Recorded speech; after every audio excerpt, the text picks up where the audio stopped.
Now, we live in a world where it's constantly changing, it's more complex, and clearly also the leadership style has changed over the years. We've got 5 generations in the workforce.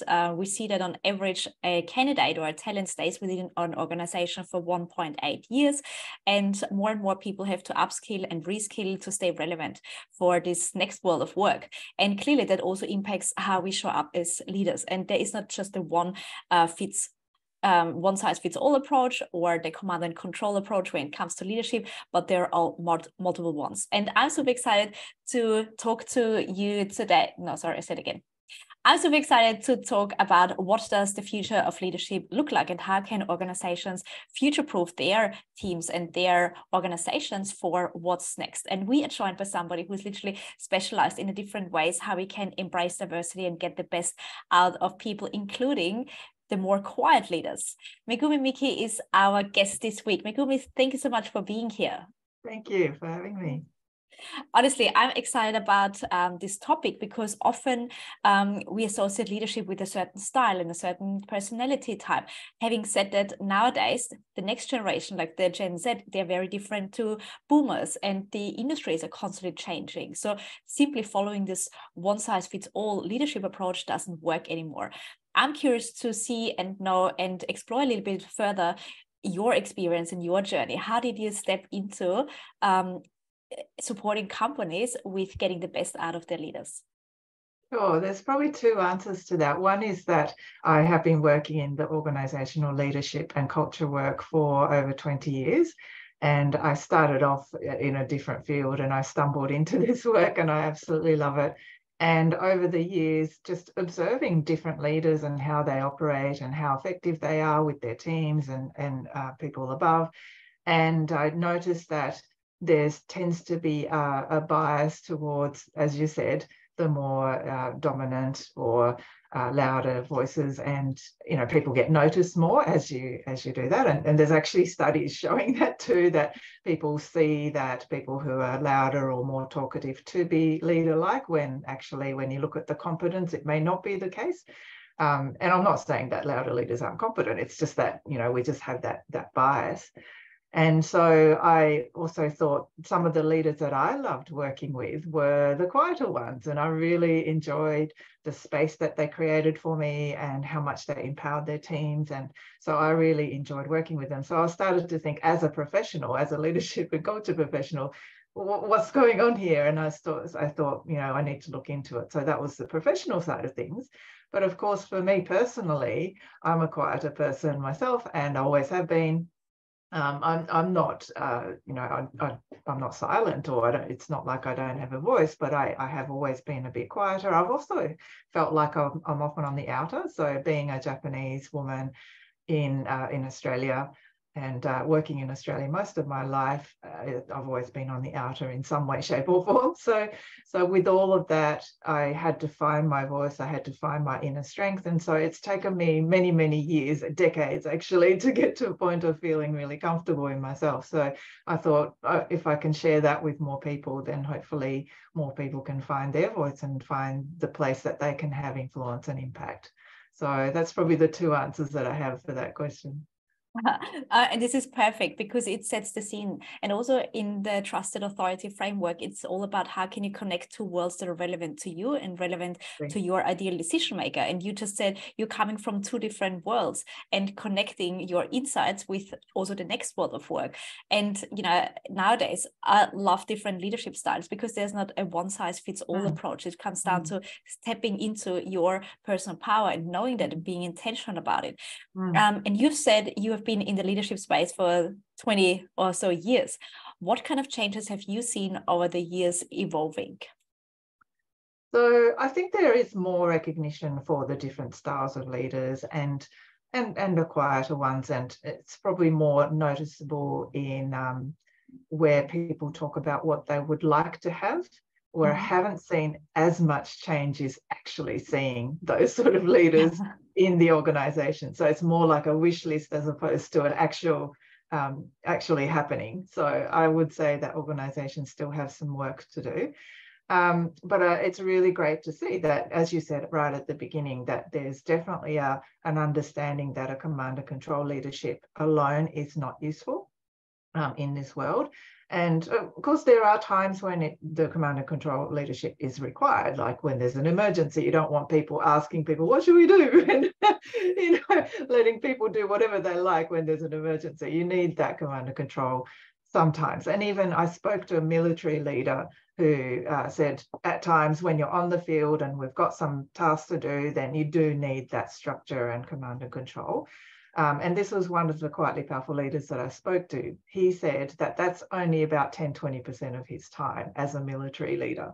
So actually the rest of the time, his job was to listen, to empower people, to make sure that there's an environment where people can bring up problems and all of these things. So you really had to create space and safety for people to flourish in a team. And so that is not a command and control approach. That is not necessarily a louder or dominant type of approach. And so he was a military leader that he said that in that context. So let alone in a non-military environment, it is so much more important to have that.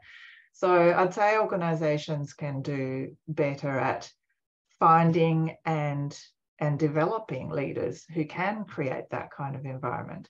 And it's interesting, you asked me, how's it changed? It's I was speaking to a client who has been working with me for a little bit. She said, just at the senior level, they still have, one of the senior leaders said, we've just ended up with a group of alphas, like alpha type leaders.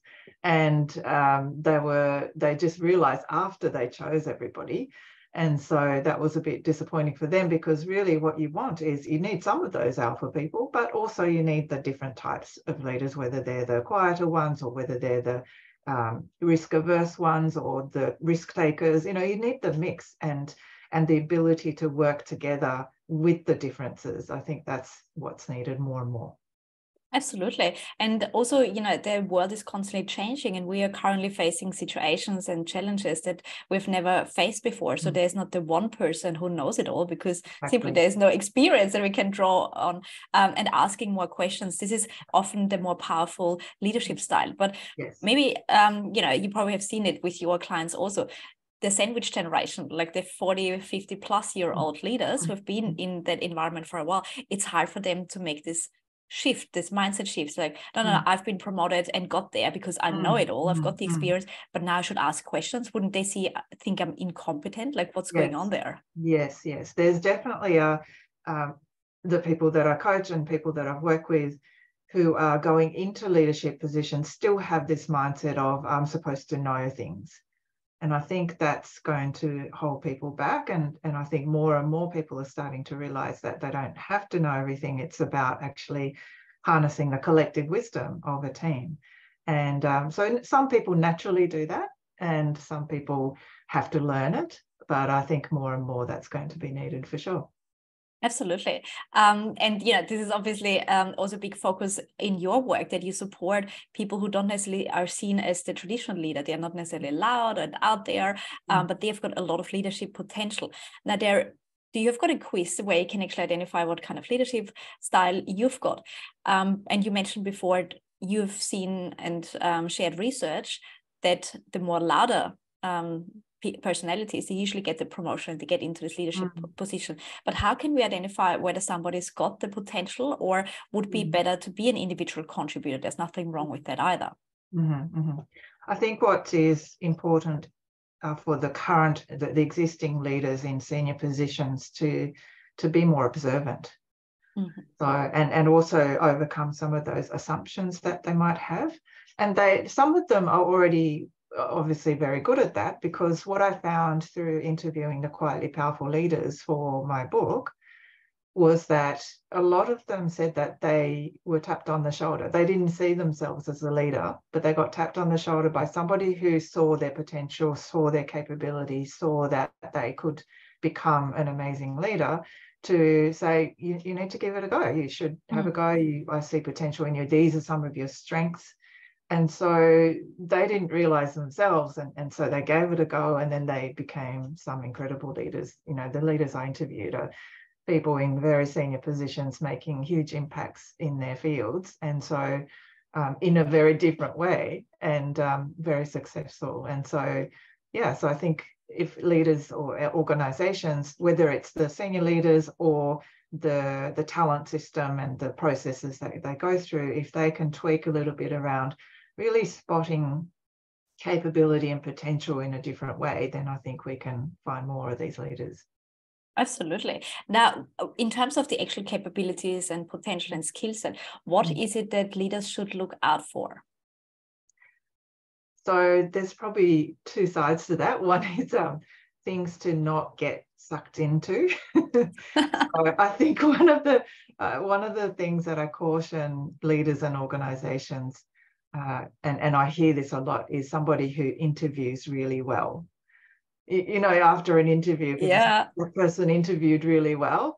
Well, that's only like an hour's worth of that person, not really the full spectrum of the leadership capabilities that they have. So that's something to watch out for. If they're just looking for the style and the confidence that they present in an interview, that's a warning sign for me. You need to dig a bit further.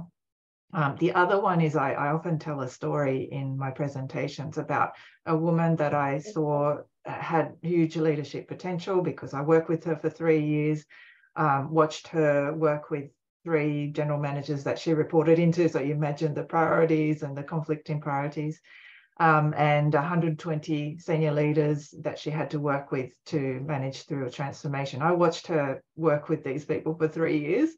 And I thought she had amazing capability in terms of bringing people along and being consultative and working with people. And then she got sent to a leadership assessment centre. Have you come across those, where they put a whole bunch of potential leaders into a group situation, and they assess you over a day. And she got told afterwards she had no leadership potential because she was a bit quieter. She didn't. You know, in group situations, everybody's noisy, so she couldn't get heard. And she had to present after 30 minutes of preparation, and she likes to prepare more, so she was a bit anxious. So, you know, to me, that's like, well, how can you assess somebody's leadership capability and potential in a day when actually leadership is actually about, you know, many, many days and many, many years of work? So, yeah, so I guess that's the not do and the red flags in terms of how you're looking for leaders. Absolutely. And I think it's also changing the metrics. Like, just because you're not necessarily the loudest and want to prepare a little bit more thoroughly doesn't mean you're a bad leader. It's a different type of leadership style that fits to a certain organization and to a certain department and to a certain team. And wouldn't you want somebody who's a bit more thoughtful and thorough? You don't want anybody who's just, you know, making things up on the fly, and, you know, and they might sound good, but maybe the substance isn't there. So I think being able to see through that is going to be even more important moving forward. In fact, there's a psychologist, Dr. Thomas Chamara-Premazic, who wrote the book called "Why Do So Many Incompetent Men Become Leaders?"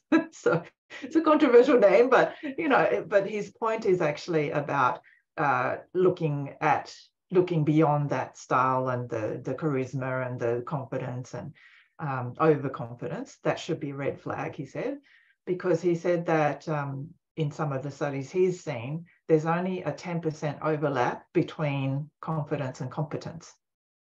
Wow. So if you're just looking, if you're equating confidence or appearance of confidence with competence, then you're in big trouble. Absolutely. But in the end, you know, I've seen it in recruitment so many times. People buy into people's competence, but even more so into their confidence. Yes. And guys are naturally more confident than females. Like, I've tried to. They appear so, exactly. But, you know, if I had to make a decision and somebody says, you know what, I can do it, and somebody says, I'm not quite sure if I can do it, I'll give it a go. Well, guess who I'd choose? Like, the person who gives me more confidence that we're going into the right direction, and somebody who doubts themselves, even though this person may be a lot more qualified for it. Yeah, Yeah, exactly right. So that's the red flag that I would suggest people look at a bit more. And I think and this comes back to this thing about, this person interviewed well. What they're saying is that they came across as really confident, and appearing confident isn't necessarily really appearing confident isn't necessarily actual confidence either. I'm sure you can think of people who put on the bravado type of exterior, but actually quite insecure on the inside too. So you've got to really check out what's going on.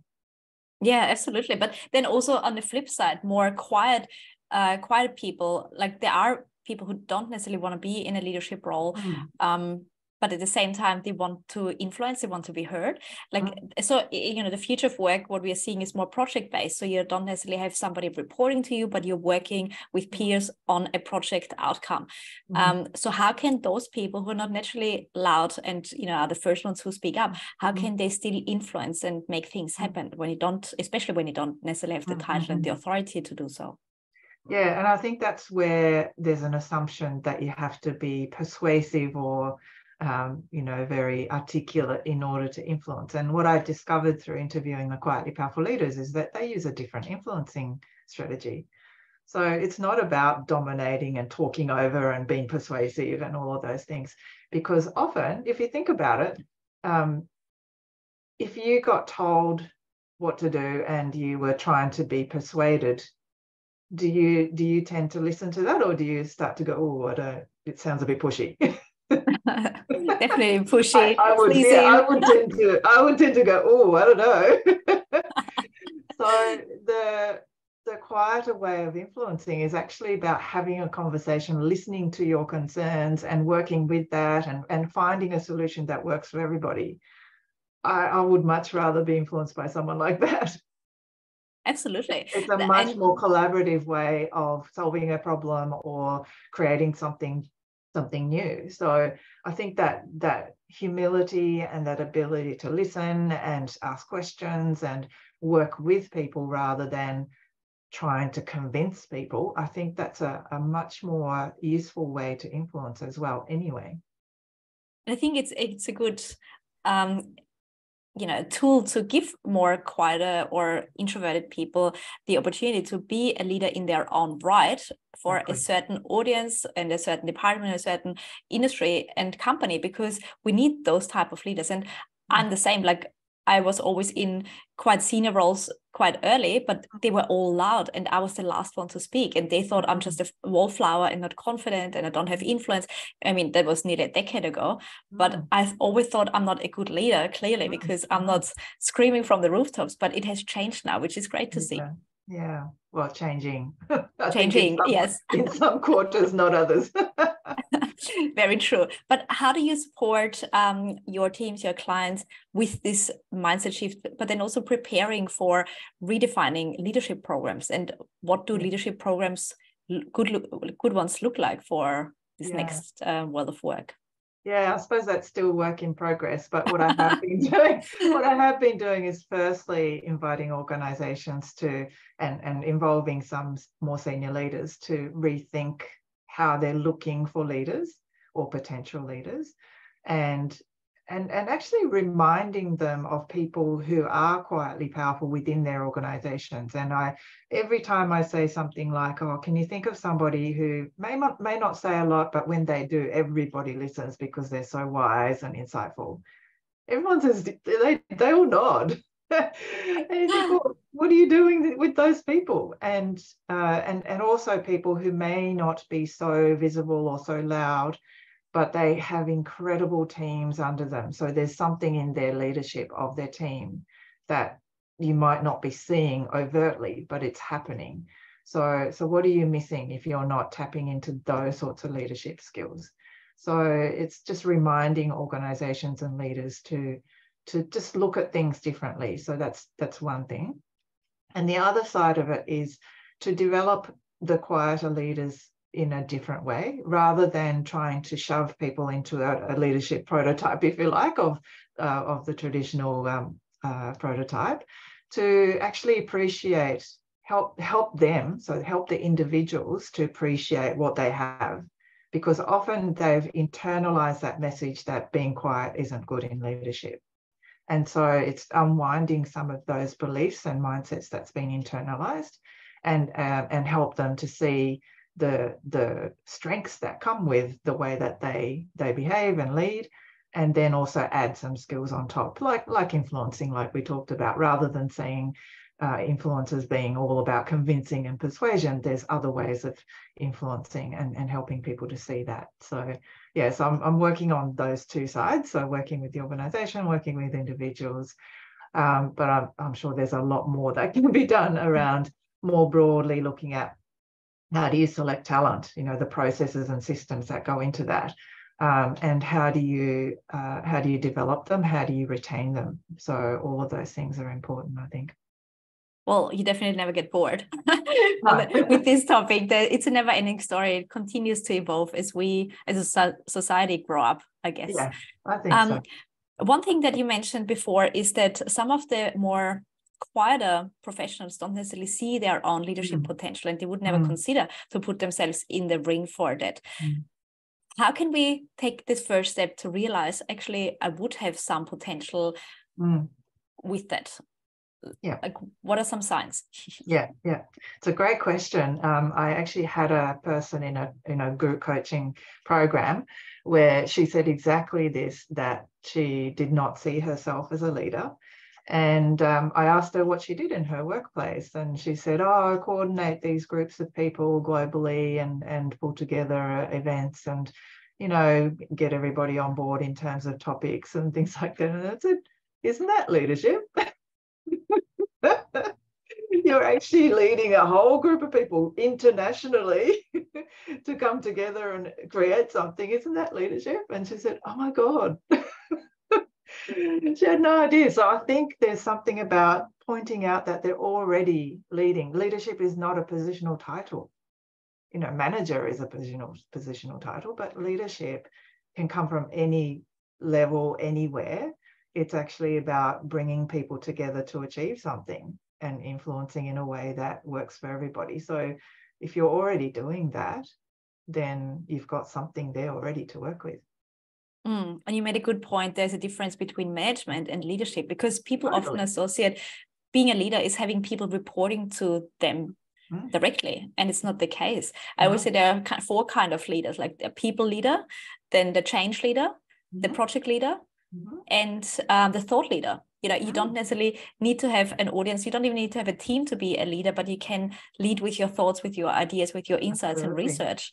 Absolutely. So rethinking what does leadership look to me and success look like to me can be completely different. And that also, I think, empowers us to say, I actually don't like that people complain how few sick days they've got, or, approving their holidays or whatever may come with management roles. But I want to inspire change through thought leadership and content.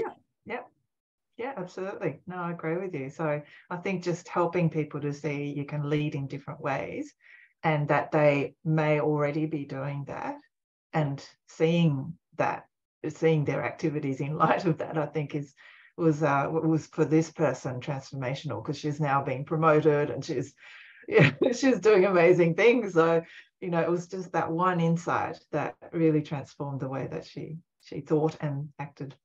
The power of coaching, isn't it? Looking at the same situation from a different perspective. Exactly right. Now, if we've got this quiet potential and they realize, actually, I do want to lead people, but how can I become visible when I'm not the loudest? How can I make sure that the senior executive team or the decision maker sees me as the potential next in line when it comes to this leadership position? What could we do? So I think the whole trouble with the quieter people is that there's some beliefs around self-promotion that gets in the way. So most people think of self-promotion as bragging and having to be visible on social media all the time and things like that. And so I actually help people to see that it's more about getting known for what you're capable of. And so in the work context, if you're thinking about wanting to get promoted or being noticed for future opportunities and things like that, it's making sure that people who make those decisions know what you're capable of. And that may be about just simply delivering on something that you're tasked to do and making sure that people know that it's been delivered. So it might be as simple as that. It's not about bragging, it's just saying this has been delivered. And actually thinking also from the perspective of the decision makers, that it's actually helping them make an informed decision. So here's a thought that was also transformational for one of the clients that I had. She was really hesitant about talking about herself in interviews. She felt, and she had a cultural background that was very much against bragging and, you know, talking herself up. And so she had real trouble with that. And so I said, well, if you don't share what you're capable of doing, how can they make an informed decision? And she just went, oh my God. So I'm getting in the way of them making a good decision. Oh my God. So yeah, it's just, for me, it's that flip of how are you helping the decision makers? And I think that will make a big difference in terms of how you approach informing people. But also, yeah, there's different strategies about making sure you know people and helping people, and, you know, all sorts of different things you can do. So yeah, so I think there's a lot of different things you can do. I think the most powerful thing is this reframing and rephrasing of how we approach a situation, what we think about it, because that impacts how we behave. And rather than saying it's bragging and pumping me up how good I am, it's like, no, I help them to make a decision whether I'm or somebody else is the perfect person for this particular role. Exactly. I'll just do my bit. Yeah. Awesome. Well, for me, the takeouts are leadership is personal. There's not a one size fits all approach. If you are a more quiet person, you've got the power literally sitting there. It's just a matter of how can you leverage it the best way. There are multiple ways to influence. You don't have to be loud and persuasive. You can be collaborative and curate insights through those conversations. And it's about rephrasing and reframing. What does success look like to you as a leader? What is leadership to you? And how can you make sure that you are becoming known, and nothing to do with famous, but how can you become known for exactly that? Is there anything else that we have not covered that you would add, that you would give our more quiet high flyers on the way? Yeah, I think one of the things that I would share, and this is something that I found to be a little bit limiting, is that we often see people as who are quiet as being simply introverted. And I don't think that's the case. And this is something for organizations and senior leaders to really think about. Whenever you encounter somebody who's quiet, don't assume that they're just introverted. They may be, it's quite likely, but it's not always the case. And I say this because I have come across people who I've worked with who are more on the extrovert side, but there are other reasons why people can be quiet, and they're really useful to take note of. So one is simply a cultural upbringing or some sort of conditioning that they've been brought up with. So as you know, you can see I'm from a Japanese background. Many people from an Asian background, they've been brought up as to not speak up, especially when there's authority in the room, to not challenge, to not disagree, to upset people, or for people to lose face. And so there might be other reasons like that that can get in the way of them speaking up. And so you have to create the right environment for them to be able to share what they need to share. There's also power dynamics in any group situation. So I often work with leadership teams where they seem to be at the peer level, but there are different dynamics always in a group. And so some people might be quieter, not because they're introverted or shy. It could be that they don't feel empowered to say something in a certain context. So you have to be very mindful and be able to manage that. So I often work with leadership teams on that front. And also what's the listening environment you've created? Do people actually listen when people speak? Because if you say something and you constantly don't get listened to, either interrupted or moved on, or, you know, so that those sorts of things, or get a reaction, then it's not worth it. So people don't speak anymore. So there's lots of reasons why people may not speak, and it's really important that you don't assume that somebody's introverted. You've got to go deeper, because you know, human beings are not just extrovert, introvert. It's not that simple, you know. So. And absolutely, it's such an important reminder also on cultural awareness. Like nowadays, we work with global teams. Just because, you know, we are in the same team doesn't mean we've got the same understanding, the same belief system, the same upbringing. Yeah. And you probably understand this too. When your English is a second language to you, it's harder for them to think as quickly, and therefore they might be a bit quieter as well. And I've coached a number of people. And by the way, English was a second language for me until I was 25. Now it's not, but so I remember the feeling of not being able to think of the right word to say. And I still find that sometimes, but you know, it can be challenging. So creating space for that and finding a way for them to express themselves in a different way, whether it's in written form or something that's more comfortable for them, it's really important because you might be missing out on something really useful. Absolutely. And I was just thinking, I also came to Australia when I was 25, and it's also my second language. Like prior to that, I always spoke in German. And I think probably the first 2 years, to be honest, I didn't say much because I couldn't respond that quickly. I didn't know the Australian lingo. So I was just like, and smiled a lot and did say the yes, but I didn't know what people were saying or asking me. Exactly. And at the same time, the different languages have different expressions and phrases. And German, for example, is very straight in your face. And for Australians, it was quite abruptive, and they thought I was quite rude, whereas I just gave direct and quick feedback how I grew up with my leaders. Not the right style in Australia whatsoever. I learned it the hard way. But, you know, back then, and that's again nearly 10 years ago, nobody was aware of inclusion, diversity, different styles, cultural awareness. Like it was not necessarily that much of a thing. Yeah, for sure. Megumi, this has been nothing but amazing. Where can everyone find you, work with you, connect with you further? So I'm very active on LinkedIn. I share lots of different things. So I think that's probably the best place to start in terms of finding some information about or articles and various things that I do. So my LinkedIn is Megumi Miki. I think it's pretty easy to find. There's not too many Megumi Mikis on LinkedIn as far as I can tell. The Quietly Powerful work has a specific website, so quietlypowerful.com.au.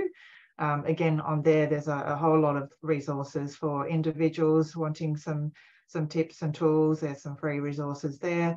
And for organizations, there's a whole bunch of white papers and articles that might be relevant for them as well. So that's probably the places to start. Perfect. Well, I'll put all the links in the show notes because I highly recommend everyone who is not so much on the extroverted and loud spectrum to do some work on that, especially if you want to get ahead and take control over your career. Nobody else does it for you. And we've got our superpowers in our own rights. So again, thank you so much for sharing all your insights and wisdom and for being on the show.